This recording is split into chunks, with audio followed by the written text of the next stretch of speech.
विद्यार्थी मित्रों, आज આપણે સંસ્કૃતનો 14મો પાઠ છે શતસ્ત્રૌ વિદ્યા। શતસ્ત્રૌ વિદ્યા એટલે ચાર વિદ્યાઓ એ આપણે ભણવું છે। થોડો અઘરો લાગશે એવો પાઠ છે, શાસ્ત્ર વેદોને લગતો પાઠ છે એટલે થોડુંક એવું લાગશે તમને। આપણે શરૂઆતમાં જે પાઠની પ્રસ્તાવના આપેલી હોય છે એના તરફ નજર કરીએ, પછી આપણે પાઠ ભણીએ, બરાબર। સંસ્કૃતના પ્રાચીન સાહિત્યને જોતા જણાય છે કે ત્યાં ધર્મનીતિની વિચારણા કરનાર ગ્રંથો કે શાસ્ત્રોને ધર્મશાસ્ત્રની અંતર્ગત અને રાજનીતિની વિચારણા કરનારા ગ્રંથો શાસ્ત્રોને અર્થશાસ્ત્રની અંતર્ગત મૂકવામાં આવે છે। ધર્મનીતિની વાત કરતા હોય એવા ગ્રંથોને કે શાસ્ત્રોને ધર્મશાસ્ત્રની અંદર મૂકવામાં આવે છે, ધર્મનીતિની વાત કરતા હોય એવા ગ્રંથોને। અને રાજનીતિની વિચારણા કરનાર ગ્રંથો કે શાસ્ત્રો હોય એને શેમાં અર્થશાસ્ત્રની અંતર્ગત મૂકવામાં આવે છે। આ પ્રકારના અર્થશાસ્ત્રમાં અત્યારે સૌથી વધારે પ્રસિદ્ધ આચાર્ય ચાણક્ય દ્વારા વિરચિત કૌટિલ્ય અર્થશાસ્ત્ર છે। કૌટિલ્યનું જે અર્થશાસ્ત્ર છે એ આવા રાજનીતિના વિચારણા કરનારા ગ્રંથોની અંદર શું શ્રેષ્ઠ ગ્રંથ તરીકે પ્રસિદ્ધ થયેલું છે। આચાર્ય ચાણક્ય દ્વારા રચિત કૌટિલ્ય અર્થશાસ્ત્ર ઈસવીસન પૂર્વે લગભગ 300 વર્ષ પહેલા રચાયેલા મનાતા આ રાજનીતિ શાસ્ત્રના ગ્રંથે પોતાની અનેક વિશેષતાઓને કારણે અર્થશાસ્ત્રના પર્યાયનું રૂપ લઈ લીધું છે। અર્થશાસ્ત્રનો પર્યાય હોય તો શું કૌટિલ્યનું અર્થશાસ્ત્ર છે જે એ છે। રાજનીતિ શાસ્ત્ર ગ્રંથનું નામ શું છે? રાજનીતિ શાસ્ત્ર, એટલે અર્થશાસ્ત્રનો પર્યાય રૂપ લઈ લીધું છે। અત્યારે અર્થશાસ્ત્ર એમ કહેતા આ કૌટિલ્ય અર્થશાસ્ત્ર એમ સમજાય છે। રાજનીતિ શાસ્ત્ર છે, કૌટિલ્ય અર્થશાસ્ત્ર। અર્થશાસ્ત્ર કયો એટલે શું? કૌટિલ્ય શબ્દ આગળ તરત જ જોડાઈ જાય છે। પ્રસ્તુત પાઠ આ કૌટિલ્ય અર્થશાસ્ત્રના પ્રથમ અધિકરણમાંથી લેવામાં આવેલો છે। આ ચાર વિદ્યાઓ પાઠ છે જે એ કૌટિલ્યનું અર્થશાસ્ત્ર છે એમાંથી જ લેવામાં આવેલ છે। આ ગ્રંથની શૈલી વિશિષ્ટ છે।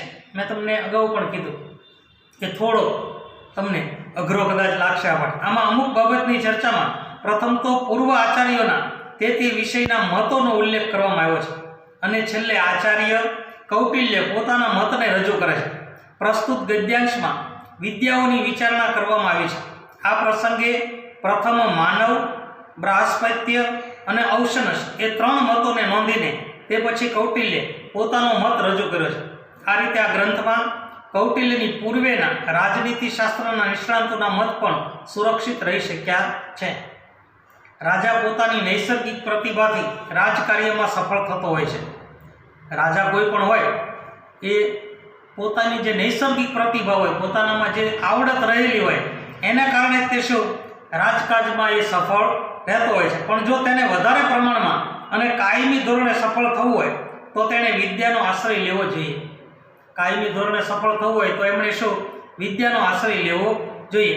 આ વિદ્યાઓ કઈ કઈ છે અને તેમનો ક્યારે, કેવી રીતે અને શા માટે ઉપયોગ કરવાનો છે તેની સૂક્ષ્મ વિચારણા સૂત્રાત્મક રીતે અહીં થવા પામી છે। ક્યારે, કેવી રીતે અને શા માટે ઉપયોગ કરવાનો છે તેની સૂક્ષ્મ વિચારણા છે એ અહીંયા રજૂ કરવામાં આવેલી છે।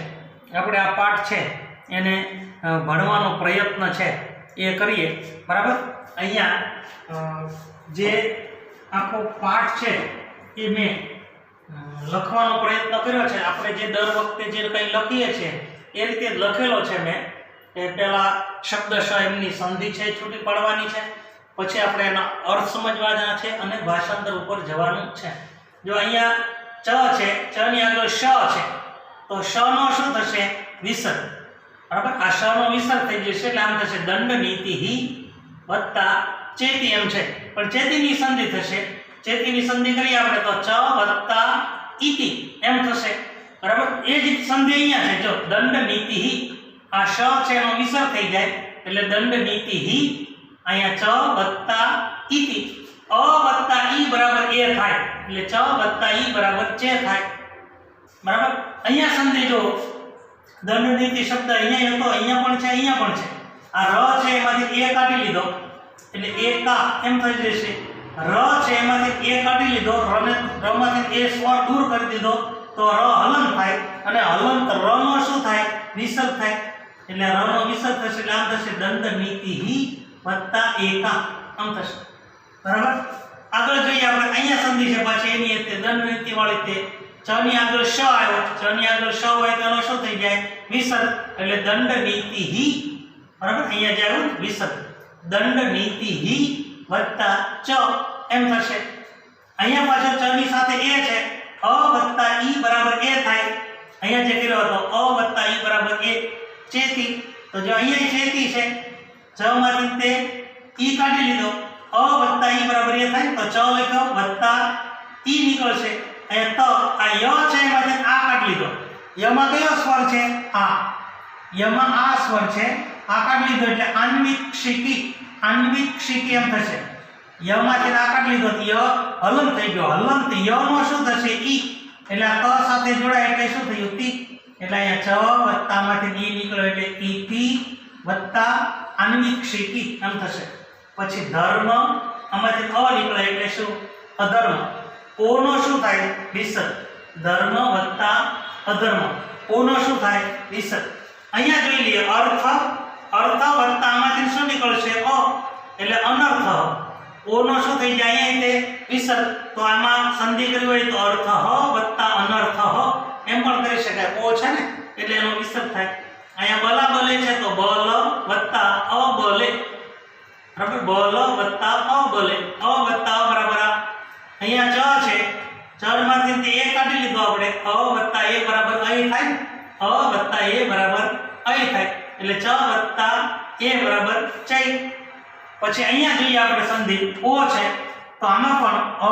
વત્તા ઉ બરાબર ઓ થાય એટલે આપણે લખ્યું લોકસ્ય આમાંથી ઉ નીકળે એટલે ઉપકરોતિ અ વત્તા ઉ બરાબર ઓ થાય અવગ્રહ છે અવગ્રહ એમાંથી આપણે અવગ્રહનો અ કર્યો અભ્યુદય અવગ્રહનો અ તો આગળના સ્વરનો શું થઈ જાય વિસર્ગ એટલે એનો શું થઈ જશે વિસર્ગ એટલે વ્યસન હ વત્તા અભ્યુદય બરાબર આમાં બુદ્ધિમ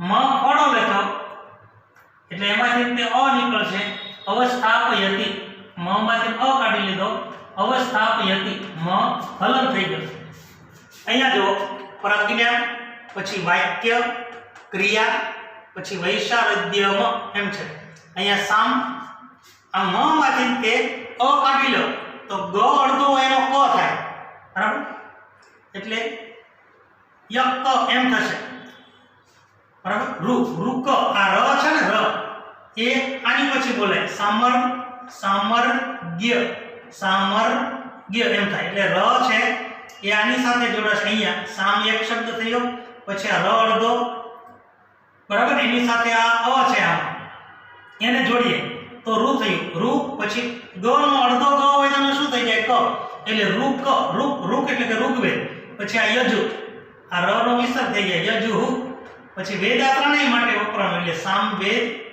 પછી ઋગ્વેદ એટલે કે ઋગ્વેદ અને યજુર્વેદ એટલે યજુર્વેદ બરાબર વેદ છે એ શબ્દ ત્રણેય માટે વપરાય આ સ અડધો છે એટલે એનો વિસર્ગ થઈ જાય એટલે વેદાહા પછી ત્રય આ સ અડધો છે એટલે પાછળનો વિસર્ગ થઈ જાય એટલે ત્રય હ અને આ ત્રય એમ તો શબ્દ થશે બરાબર પછી જો કૃષિ પાશુપાલ્ય બે અલગ અલગ શબ્દ અહીંયા ધાન્ય પશુ હિરણ્ય ઉપ્ય વિષ્ટિ બધા જુદા જુદા શબ્દો પછી અહીંયા પ્રદાના દ માંથી ઔ કાઢી લીધો તો ઔપકારિકી દ અડધો થયો અડધા દ નો શું થાય અડધો તો એટલે હલંત દ નો હલંત પ્રદાનાત અને ઔપકારિકી આમ થશે પછી અહીંયા જો આન્વિક્ષિકી આ એક શબ્દ ત્રય બીજો શબ્દ વાર્તાનો ત્રીજો શબ્દ અહીંયા ત્રણેય આવી ગયા ત્રય વાર્તા બરાબર અને અન્વિકી એ શબ્દ વારે વાર આવી ગયા પછી યોગક્ષેમ અને સાધનો બે અલગ અલગ શબ્દ અહીંયા નીતિ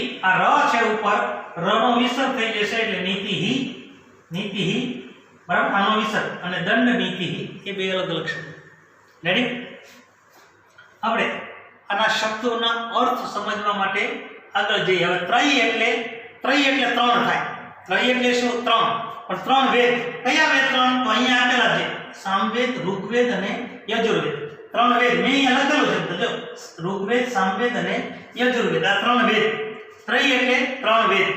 પછી વાર્તા. વાર્તા માટે શબ્દ વાર્તા કોને કહેવાય?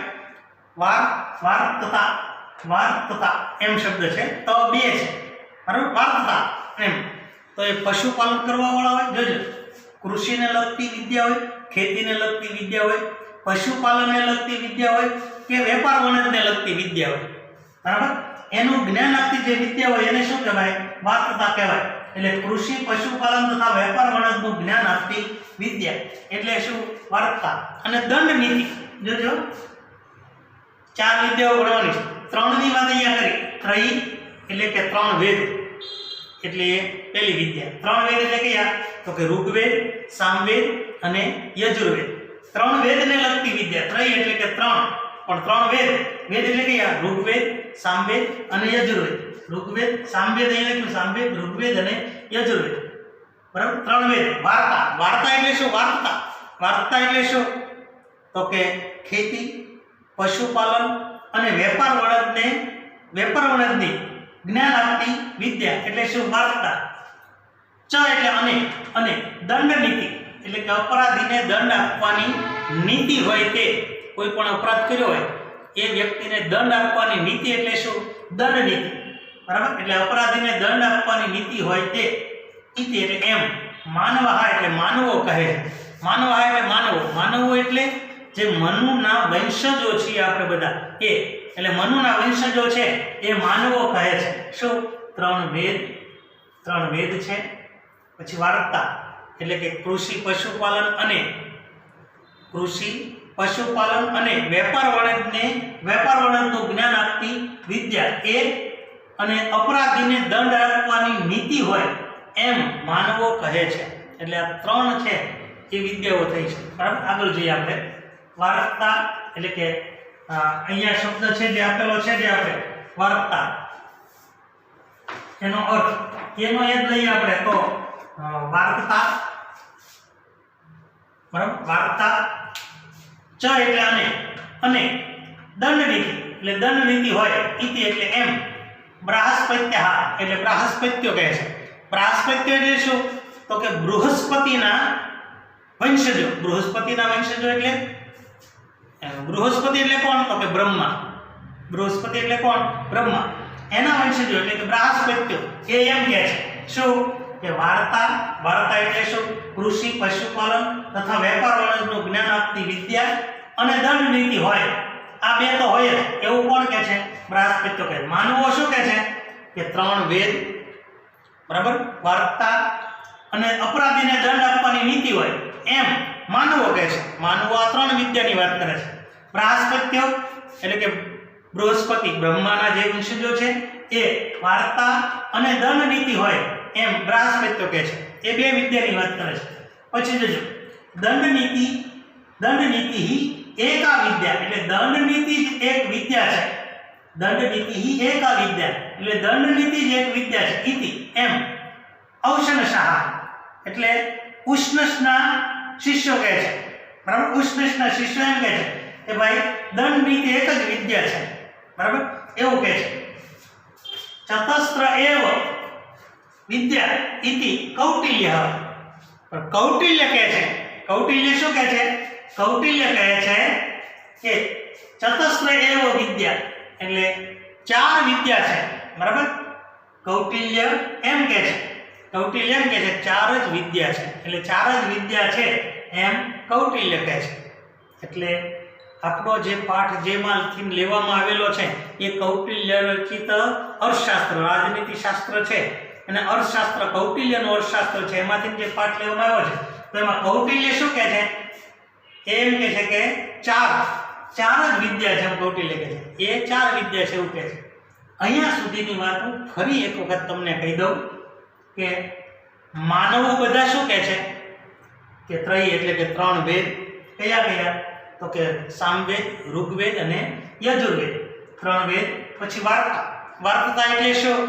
તો કે કૃષિ, પશુપાલન બરાબર અને વેપાર વાણિજ્યનું જ્ઞાન આપતી વિદ્યા એટલે કે વાર્તા અને દંડ નીતિ એટલે અપરાધીને દંડ આપવાની નીતિ એમ માનવો કહે છે. આ ત્રણ પ્રકારની વિદ્યા છે એવું કોણ કહે છે?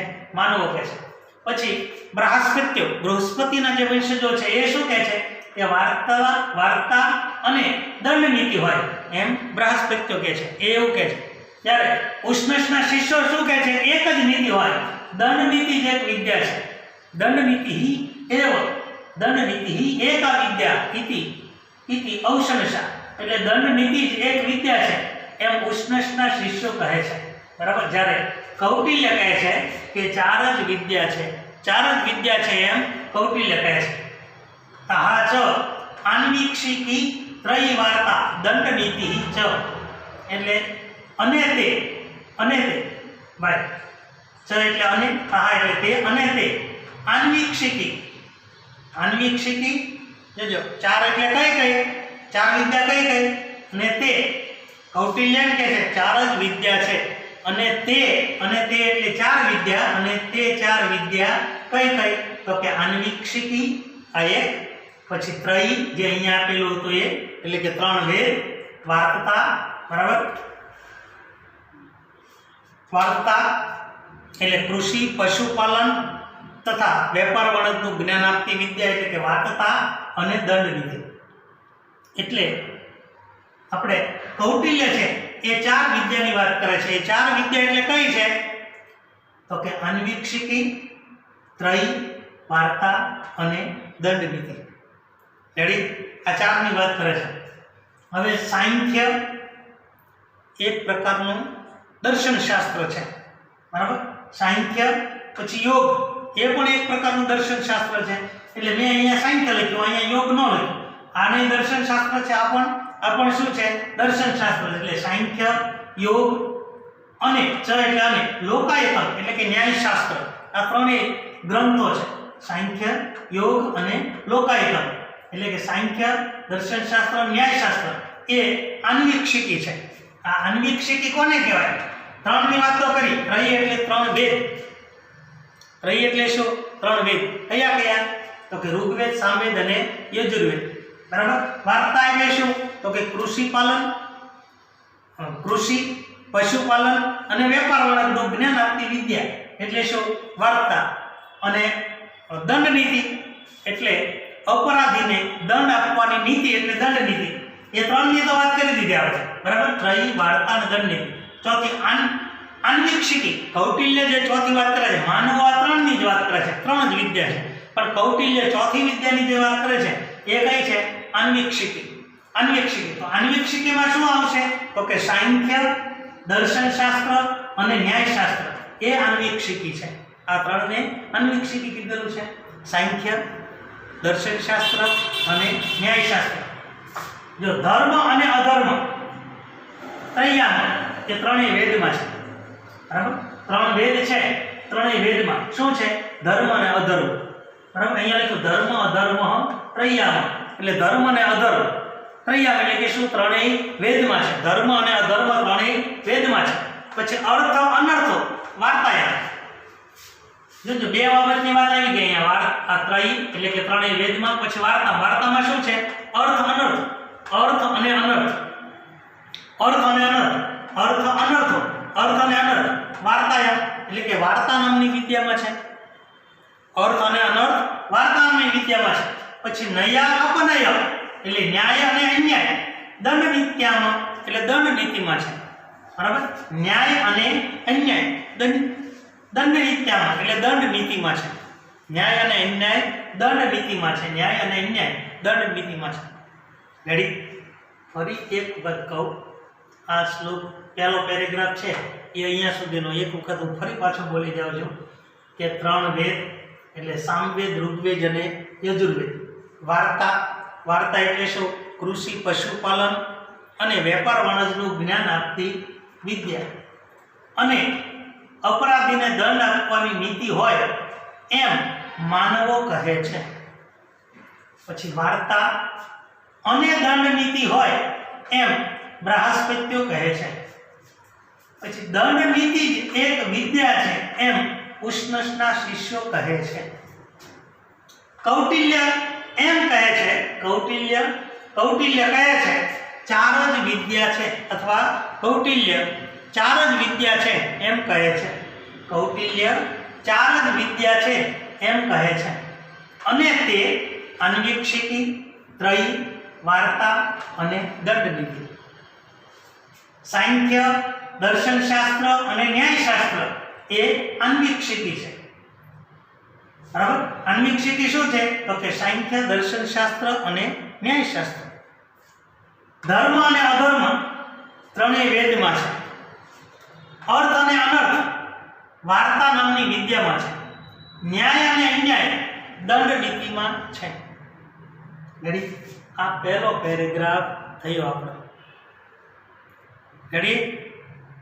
હવે બીજો પેરેગ્રાફ છે. બલ અબલે ચ એતાંશામ હેતુભિ. બલ અબલે એટલે સબળ અને નિર્બળ. સબળ અને નિર્બળ એતાંશામ એમનો હેતુભિ એટલે ન્યાય વડે અન્વીક્ષમાણ એટલે કે પરીક્ષણ કરાતી વિદ્યા તે અન્વીક્ષિકી. એ અન્વીક્ષિકી છે. સબળ અને નિર્બળ એમનું ન્યાય વડે પરીક્ષણ કરાતી વિદ્યા તે અન્વીક્ષિકી છે. એટલે સબળ અને નિર્બળ, કોઈ દુબળો છે, બળવાન છે, તાકાતવાન છે, કે કોઈ નિર્બળ છે, બળવિહીન છે, એનું પરીક્ષણ કરાતી વિદ્યા એને શું કહેવાય? અન્વીક્ષિક કહેવાય. એને શું કહેવાય? અન્વીક્ષિક.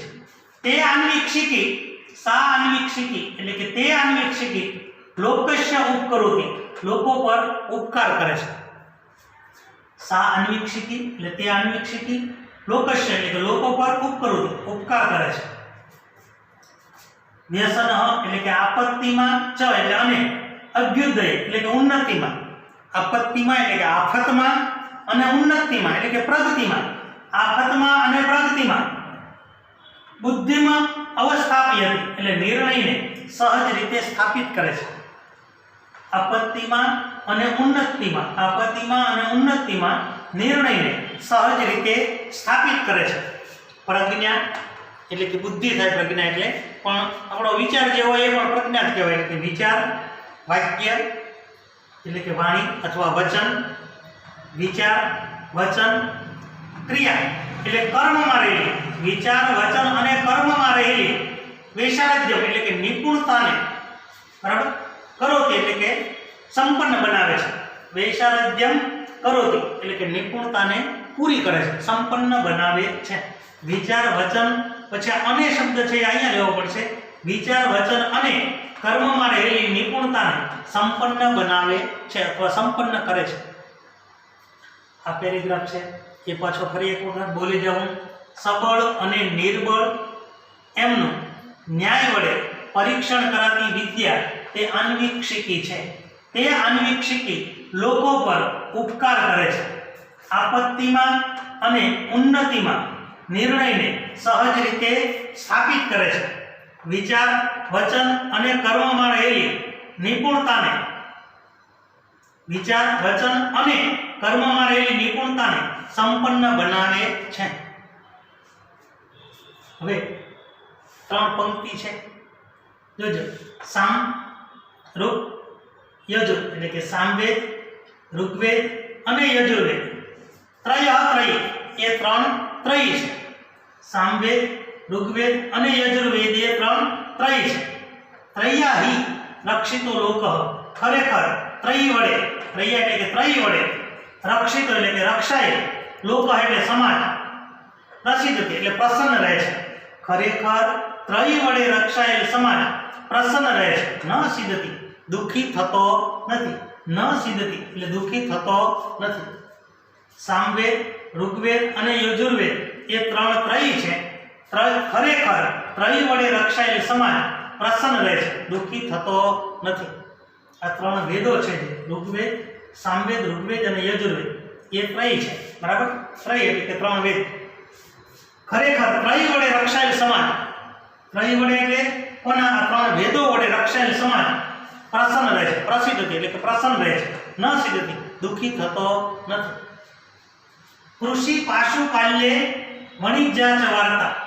કૃષિ એટલે કે કૃષિ કાર્ય અને પાશુપાલ્ય એટલે કે પશુપાલન. કૃષિ અને પશુપાલન, કૃષિ અને પશુપાલન. ચ એટલે અને અથવા તથા, અહીંયા અને લીધો એટલે અહીંયા તથા શબ્દનો પ્રયોગ કર્યો. કૃષિ અને પશુપાલન તથા વણિજ્ય એટલે કે વેપાર એ વાર્તા, એ વાર્તા છે. અહીંયા મેં લખેલું વાર્તા. એ વાર્તતા છે. ધાન્ય એટલે કે અનાજ, પશુ, હિરણ એટલે કે સોનું, કુપ્ય એટલે કે તાંબુ અને વિષ્ટિ આ બધા ઉદ્યોગોની અંદર આવે. અનાજ, પશુ, સોનું, તાંબુ અને વિષ્ટિ ઉદ્યોગ પ્રદાન એટલે કે આપતી હોવાને કારણે અનાજ, પશુ, સોનું, તાંબુ અને વિષ્ટિ ઉદ્યોગ આપતી હોવાના કારણે તે ઔપકારી એટલે કે ઉપકાર કરનારી છે. કૃષિ કાર્ય અને પશુપાલન તથા વેપાર એ વાર્તતા છે. અનાજ, પશુ, સોનું, તાંબુ અને વિષ્ટિ ઉદ્યોગ. વિષ્ટિ ઉદ્યોગ આપતી હોવાના કારણે પ્રદાન એટલે આપતી હોવાના કારણે ઔપકારી એટલે કે તે ઉપકાર કરનારી છે. આન્વિક્ષિકી ત્રયી અને વાર્તાનામ એટલે કે વાર્તાનામ. જો આ ત્રણેય લખ્યું આન્વિક્ષિકી, ત્રયી, વાર્તાનામ અને વાર્તાનામ.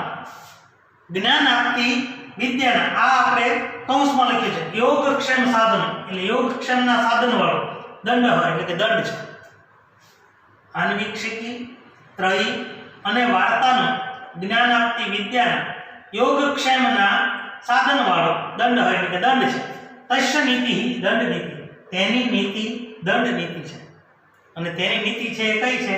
દંડ નીતિ છે. આ ત્રણેય પંક્તિ છે એક વખત ફરીવાર હું બોલી જાઉં છું કે સામવેદ, ઋગ્વેદ અને યજુર્વેદ એ ત્રણેય ત્રયી છે. ખરેખર ત્રયી વડે રક્ષાયેલ સમાજ પ્રસન્ન રહે છે, દુઃખી થતો નથી. કૃષિ અને પશુપાલન તથા વેપાર એ વાર્તા છે. અનાજ, પશુ, સોનું, તાંબુ અને વિષ્ટિ ઉદ્યોગ આપતી હોવાના કારણે તે ઉપકાર કરનારી છે. આન્વિક્ષિકી, ત્રયી અને વાર્તાનું જ્ઞાન આપતી વિદ્યાના યોગક્ષેમના સાધન વાળો દંડ છે. તેની નીતિ દંડ નીતિ છે. રેડી?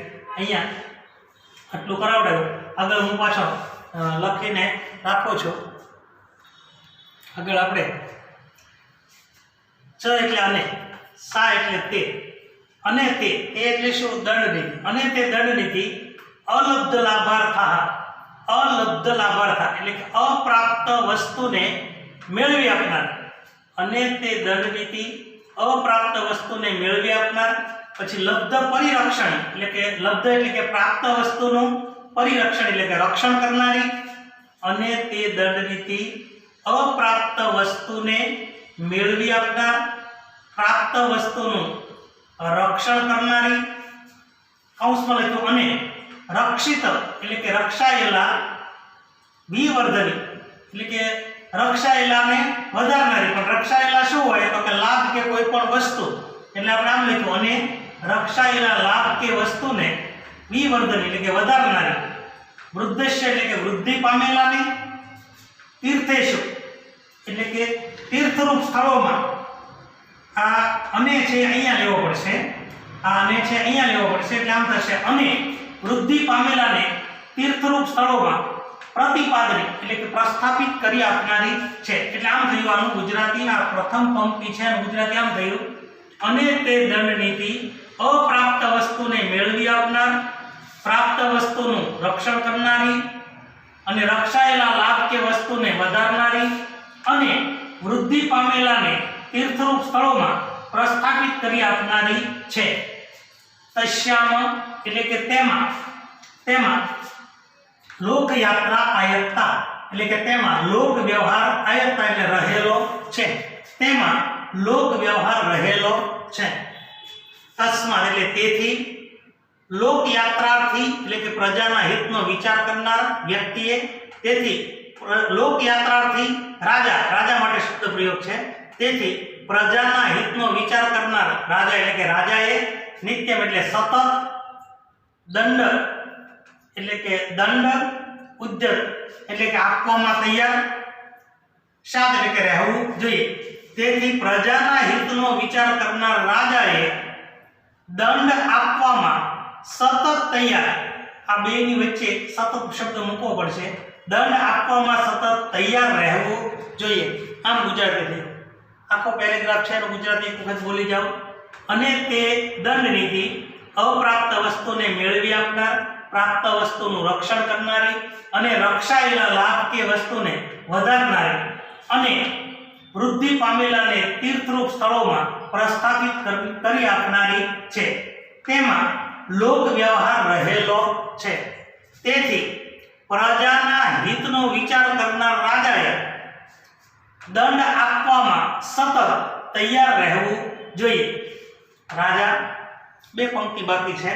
રાજા વાર્તયા પ્રાપ્તેન એટલે કે રાજા વાર્તતા વડે પ્રાપ્તેન એટલે પ્રાપ્ત, પોષણ એટલે ધનરાશિ દ્વારા, રાજા વાર્તા વડે પ્રાપ્ત ધનરાશિ દ્વારા પ્રજાયામ એટલે કે પ્રજામાં, પ્રસ્થાપિતેન એટલે કે નિયત કરેલાથી, ચ એટલે અને, દંડેન એટલે કે દંડથી, સ્વપક્ષમ ચ પરપક્ષમ એટલે પોતાના સમુદાયને અને પારકાના સમુદાયને વશીકૃત એટલે કે વશ કરે છે. રાજા વાર્તા વડે પ્રાપ્ત ધનરાશિ દ્વારા, રાજા વાર્તતા વડે પ્રાપ્ત ધનરાશિ દ્વારા પ્રજામાં નિયત કરેલાથી અને દંડથી પોતાના સમુદાયને અને પારકાના સમુદાયને વશ કરે છે. અન્વીક્ષિકી ચ ત્રયી એટલે અન્વીક્ષિકી અને ત્રયી વિદ્યા એટલે કે વિદ્યા, અન્વીક્ષિકી અને ત્રયી વિદ્યા તેને શિષ્ટેભ્ય ઉપયુંજિત એટલે શિષ્ટ લોકો પાસેથી પ્રાપ્ત કરવી જોઈએ. અન્વીક્ષિકી અને ત્રયી વિદ્યા, અન્વીક્ષિકી અને ત્રયી વિદ્યા તેને શિષ્ટેભ્ય એટલે કે શિષ્ટ લોકો પાસેથી ઉપયુજિત એટલે કે પ્રાપ્ત કરવી જોઈએ. વાર્તા એટલે કે વાર્તાને અધ્યક્ષેભ્ય એટલે કે વાર્તાને અગ્રેસર પાસેથી, અગ્રેસર લોકો પાસેથી ઉપયુજિત એટલે કે પ્રાપ્ત કરવી જોઈએ. રાજાએ ક્યાંથી કઈ વિદ્યા પ્રાપ્ત કરવી જોઈએ? અન્વીક્ષિકી અને ત્રયી વિદ્યા તેને શિષ્ટ લોકો પાસેથી પ્રાપ્ત કરવી જોઈએ. વાર્તાને અગ્રેસર લોકો પાસેથી પ્રાપ્ત કરવી જોઈએ. પછી દંડ નીતિ એટલે કે દંડ નીતિને, આ ચ શબ્દ છે એ પહેલા લેવો પડશે, અને દંડ નીતિ એટલે કે દંડ નીતિને વક્તૃ એટલે કે પ્રવચન, આ શબ્દ અલગ અલગ છે. પ્રયોક્તૃ, વક્તૃભ્ય, પ્રયોક્તૃભ્ય એટલે કે પ્રવચન અને પ્રયોગમાં કુશળ એવા લોકો પાસેથી ઉપયુજિત હોય એટલે પ્રાપ્ત કરવી જોઈએ. ફરી એક વખત છેલ્લી વાર આ પેરેગ્રાફ બોલી જાઓ કે અન્વીક્ષિકી અને ત્રયી વિદ્યા તેને શિષ્ટ લોકો પાસેથી પ્રાપ્ત કરવી જોઈએ. વાર્તાને અગ્રેસર લોકો પાસેથી પ્રાપ્ત કરવી જોઈએ. દંડ નીતિને પ્રવચન અને પ્રયોગમાં કુશળ એવા લોકો પાસેથી પ્રાપ્ત કરવી જોઈએ. બરાબર? ગુજરાતી છે એ આખું તમે દરેક મિત્રો છે એ પાઠ પૂરો થયો છે. આખો આવડો જ પાઠ હતો, નાનકડો પાઠ છે. આ પાઠના અંતે ગુજરાતી તમે લખી રાખશો. બરાબર? આવતા તાસમાં ફરી પાછા સંસ્કૃતના 15મા પાઠ સાથે આપણે મળીએ છીએ. ઓકે, આવજો.